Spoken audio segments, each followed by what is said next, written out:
Sebanyak lebih dari 200 alat peraga kampanye diturunkan Bawaslu Fakfak karena penempatannya tidak sesuai zonasi yang telah ditentukan KPU setempat. APK yang diturunkan Bawaslu Fakfak tersebut terdiri dari baliho, poster, bendera, dan sejenisnya.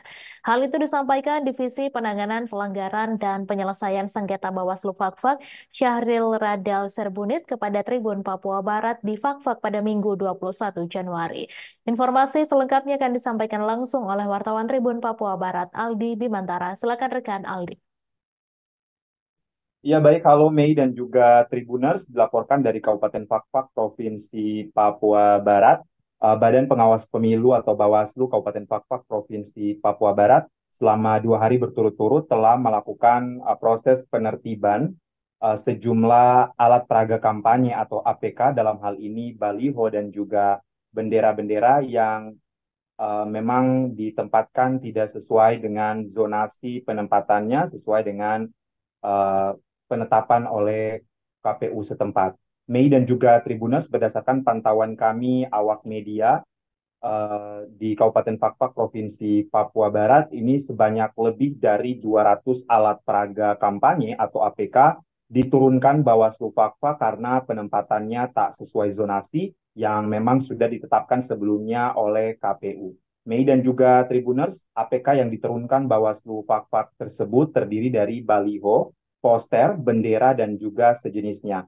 Mei dan juga Tribuners, berdasarkan wawancara kami dengan Divisi Penanganan Pelanggaran dan Penyelesaian Sengketa Bawaslu Fakfak, Syahril Radal Serbunit di Fakfak, yang menyebutkan bahwa sementara ini memang pihaknya masih terus mendata terkait dengan jumlah pasti baliho yang berhasil diturunkan dan kemudian nantinya akan dikembalikan ke masing-masing partai politik. Namun pihaknya memperkirakan selama 2 hari berturut-turut melakukan proses penertiban di jalan, ini sebanyak 200 baliho telah berhasil diturunkan di Kabupaten Fakfak, Provinsi Papua Barat. Mei dan juga Tribuners memang disampaikan pihaknya bahwa proses penertiban ini mengutamakan pada jalan-jalan raya dan juga berfokus pada tempat-tempat yang memang tidak seharusnya dipasang baliho, seperti misalnya rumah ibadah, kemudian pohon, tiang listrik, dan juga pusat-pusat pendidikan, dalam hal ini sekolah. Mei dan juga Tribuners, yang saat ini untuk 2 hari berturut-turut tersebut, lokasi yang sudah dilakukan penyisiran oleh Bawaslu Fakfak ini mulai dari distrik Pariwari sampai ke distrik Fakfak Kota. Sepanjang jalan pihaknya mengecek baliho-baliho yang memang tak sesuai zonasi penempatan dan harus diamankan ataupun diturunkan. Pihaknya juga dalam melakukan proses penertiban APK ini menggandeng pemerintah Kabupaten Fakfak, dalam hal ini Satpol PP, untuk menertibkan baliho karena tentu ini merupakan tanggung jawab bersama dalam hal menjaga estetika kota pula.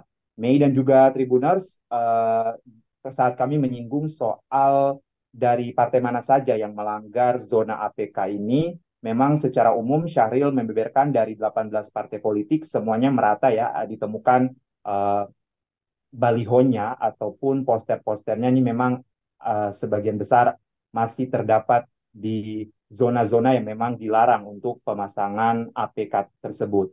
Mei dan juga Tribuners, sebagai tindak lanjut, Bawaslu Fakfak akan membuat surat untuk para parpol terkait dengan penurunan dan pengembalian baliho yang kemudian nanti bisa ditempatkan kembali sesuai zonasi.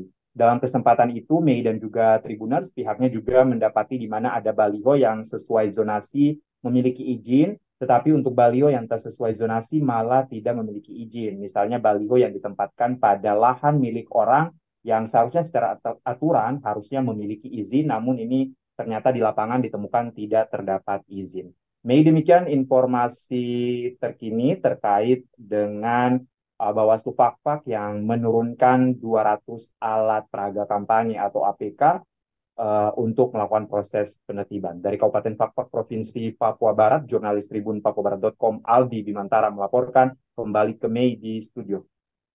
Baik, terima kasih rekan Aldi atas laporan Anda dan Tribuners, wartawan kami juga telah menghimpun wawancara dengan Divisi Penanganan Pelanggaran dan Penyelesaian Sengketa Bawaslu Fakfak. Berikut tayangannya untuk Anda. tadi ini 2 hari ini kan start dari distrik Paruwar sampai distrik Papak tuh. Untuk area jalan ini, jalan poros ini, jalan umum itu, untuk sementara di bagian-bagian itu. Nanti kalau siap itu data semua rampung, baru saya kasih info, sorry. Tidak abang, sasaran utamanya tadi tuh apa yang maksudnya yang diturunkan, maksudnya yang menjadi sasaran gitu. Yang sasaran keturun tadi itu memang yang terkhusus yang di luar zonasi. Oh, yang terkhususnya di luar zonasi. Yang memiliki izin pemasangan dari yang punya tempat, ya Pak. Ya, bagaimana keputusan KPU itu? Oh, oke. Abang, itu misalnya yang tersesuai zonasi nih yang mana apa saya misalnya yang di pohon, yang di tempat-tempat ibadah begitu kah, Bang? Ya, macam yang di pemerintahan tadi sudah. Oke.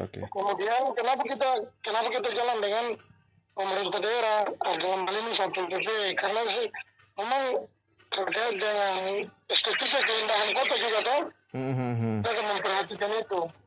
Artinya untuk PP orang. Download Tribun X sekarang. Menghadirkan lokal menjadi Indonesia.